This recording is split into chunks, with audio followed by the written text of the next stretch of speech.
Herald-Times sports editor Chris Korman here. As you can see, we're in Assembly Hall. Look how far that goes back.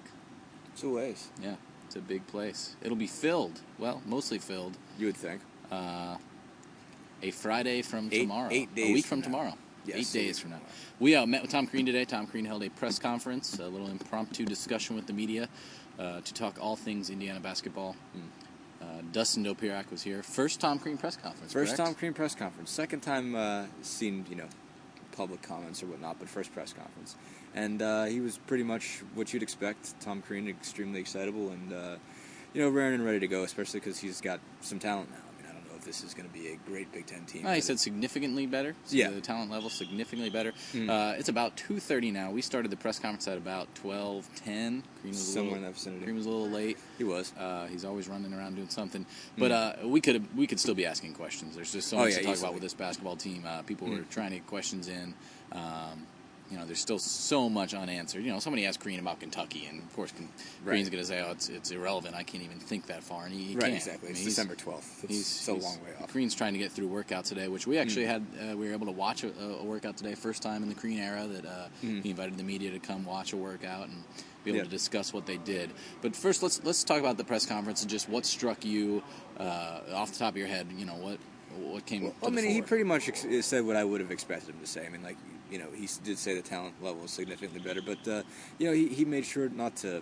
What I'm looking for isn't hedge his bets here, but temper the expectations just a little bit to say, hey, look, we're better. We've got a lot more than we had a year ago, but we still don't have the experience. Like he said, he kept saying we don't have the guys that have been through the battles at Indiana. Right. He mentioned Rivers had obviously been through them at Georgetown, and even he didn't play a ton over there. And even though there's some juniors and seniors, obviously Devin Dumas was a guy that was a JUCO before that, and some of the other seniors haven't had a whole heck of a lot of playing time.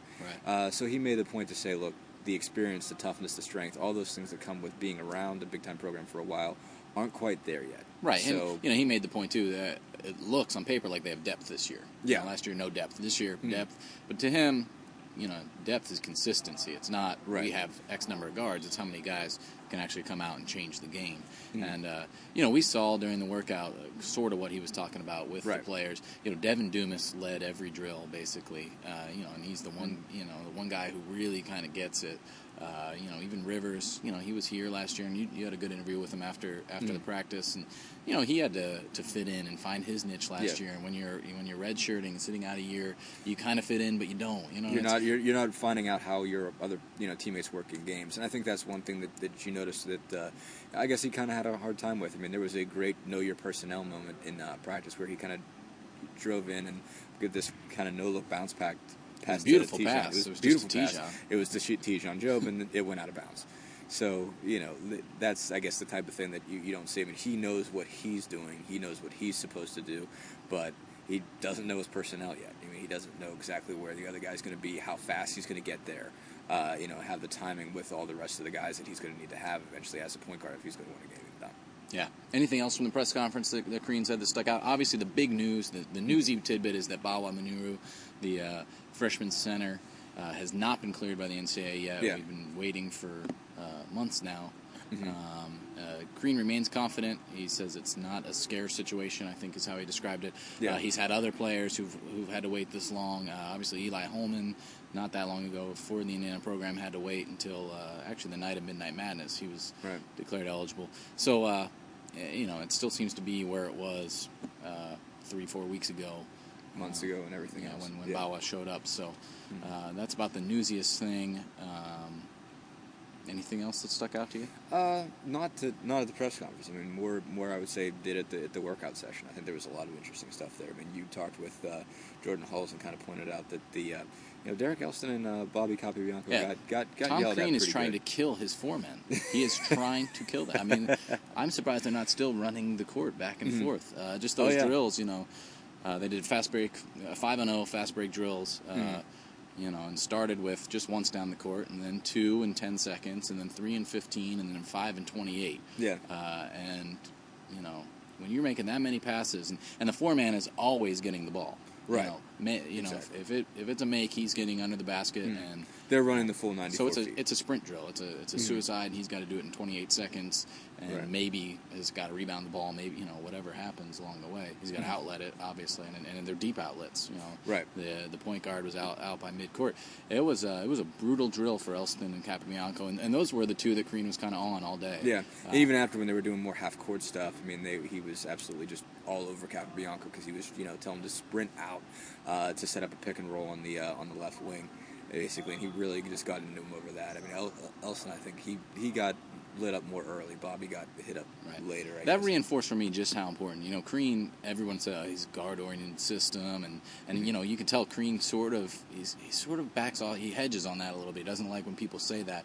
But today he sort of defended it. Yeah, we need great guards. I think the reason that he doesn't necessarily like that description is because his four-man has so many responsibilities and is so important to everything. The issue that I imagine where you would get that impression is they don't necessarily score as much. I mean, but when they do everything else. Guard oriented, everything. They say when someone's anything oriented is who gets the ball at the end of the day. But obviously, to make everything work, you need to have people setting picks and doing the little kind of stuff. And that apparently is what these four guys are going to do.